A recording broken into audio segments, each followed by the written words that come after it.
Jewish holiday that celebrates two events and ideals that are overarching in Judaism. Chanukah celebrates, firstly, the victory of the Hashmonaim Maccabees over the Syrian Greek armies. The following Alexander the Great's conquering of the Persian Empire, the land of Judea where the Jews lived, modern-day Israel, fell under the hands of Alexander, then Ptolemy of Egypt, and then Antiochus or Antiochus of the Syrian Greeks.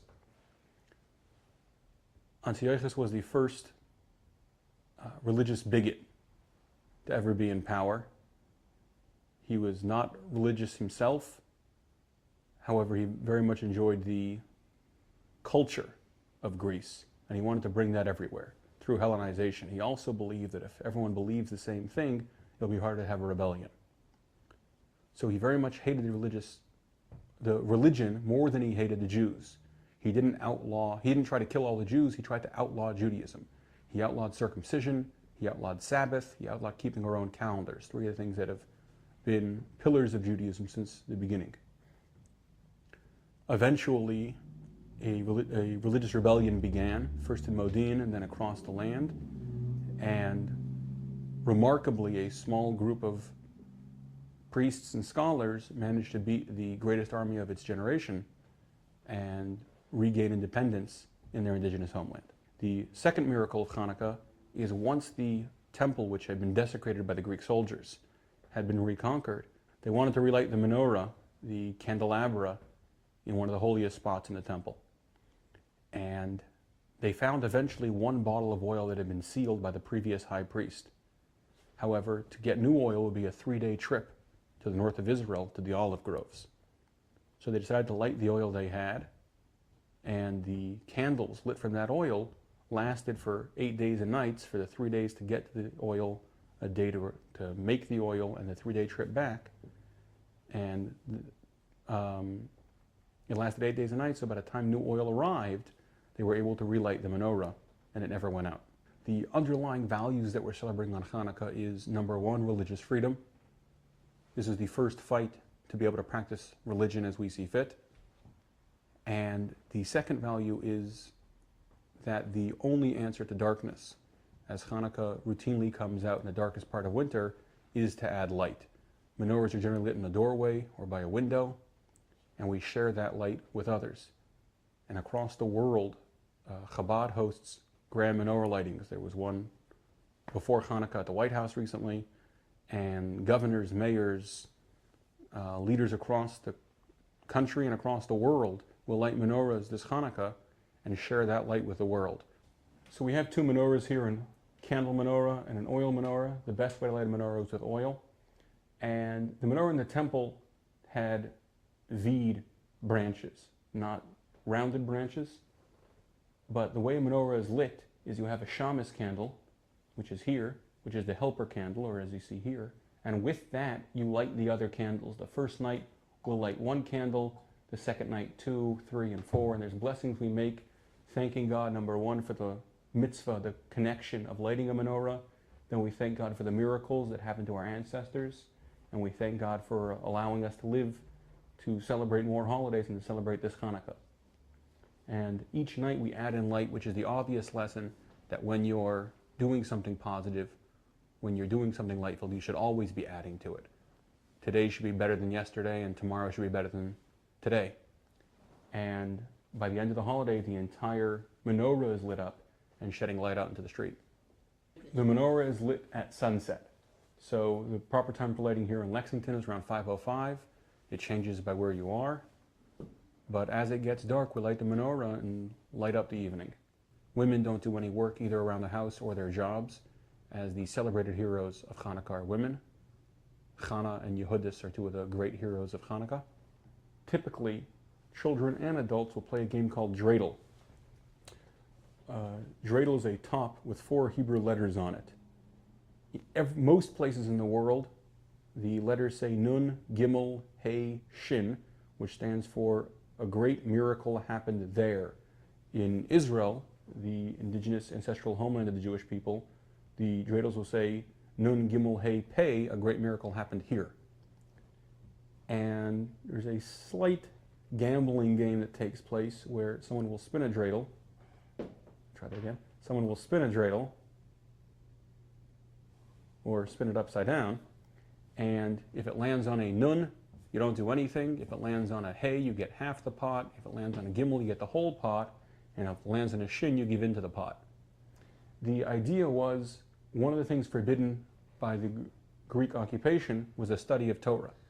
So Jewish students would go to their classrooms, and if their classrooms were invaded while they were studying Torah, they would say, we're just here gambling, which was a common trait among children in the Greek Empire and among the Hellenistic society.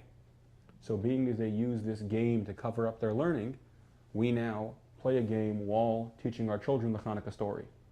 Another wonderful tradition of Chanukah is eating everything deep fried. Being, as we mentioned, the miracle of the oil is a prime miracle of Chanukah, all the customary foods of Chanukah are fried. The most common is potato pancakes called latkes, which are amazing. So a deep fried potato pancake. And the other is deep fried donuts filled with jelly called sufganiyat. Both are which absolutely delicious, and if you come to any of the public lightings, you can taste them. But in general, the primary miracle we remember is that when we needed light, God provided, and how the oil lasted, and when we needed strength, God provided, and the army prevailed. As the Jewish community is still reeling from the attack on the kosher supermarket in Jersey City, the victims are in all of our minds, and being as we've now learned, the initial target of the attack was very likely the synagogue and school next door to the supermarket, where 50 Jewish children were learning, and one of the prime factors in the gunmen making their mistake were the actions of Detective Joseph Seals, who was murdered. We have an even greater appreciation than normal for the efforts of law enforcement to protect our community.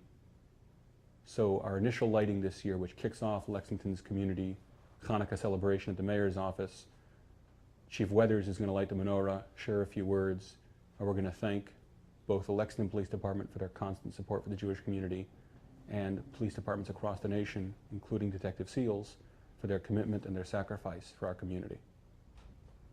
Antiochus, the Syrian Greek king, had a particular disdain for the Jewish religion. He outlawed the observance of the Sabbath, circumcision, the Jewish calendar, and the study of Torah, as he felt those were things separating Jews from everywhere else. He was fine with reading the Torah as a book, but the spiritual side of it, acknowledging it as the Word of God, offended him. And at the same time, he pressed very heavily for the adoption of Greek culture. He desecrated the temple and built a gymnasium next door. He started minor Olympic games in Jerusalem, all of which was an affront to the local population. Eventually, he felt the need to spread out and destroy the religious centers outside Jerusalem. And he came to the town of Modi'in, which was a town of mainly priests of the temple right outside Jerusalem. When he insisted on having a pig slaughtered on an altar in the center of the town, one of the leading priests, whose father had been the high priest, Matisyahu, became so outraged he attacked the soldiers who were desecrating his faith, and he and his sons ran into the mountains and began a guerrilla war against the occupying army. When Matisyahu died, his son Judah, Yehuda Maccabee, who took the name Maccabee, which means hammer, and is also a combination of an acronym of the words, "Who is like you, O God?" And through knowledge of the land and surprise attacks, managed to fend off the largest and strongest army of its day, trained by Alexander's legions.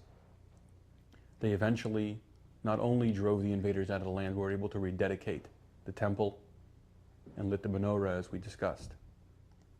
That didn't end the war. There were frequent invasions after that, but the Hashmonaean dynasty, Shimon Maccabee and his children, ruled for the next several hundred years the land of Israel until the invasion by the Romans.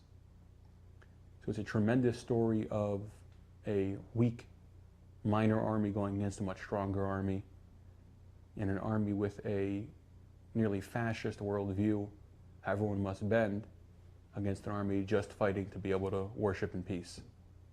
Chanukah has become part of the mainstream of American society. We know that because Hallmark made a Chanukah movie this year. And Chabad will have an event every evening of Chanukah this year, as we do, including the 3 major lightings across the city. And across the state, there's nearly a dozen major lightings. This idea that the Lubavitch Rebbe was spreading about sharing your light with others, of not just having it in your home, but bringing it in the streets, that this fight for religious freedom is not a personal fight. It's a fight for our civilization, fighting for other people's rights to be able to express themselves, and fighting against darkness, be it in Jersey City or be it across the world, is a communal fight, is not a personal fight. Because when one person is oppressed and everyone else is silent, silence takes the side of the oppressor.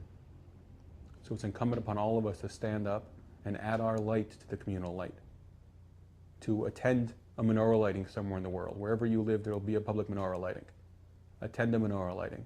Share your light with someone else and stand up and say, I stand for religious freedom, I stand for light, and I stand against darkness.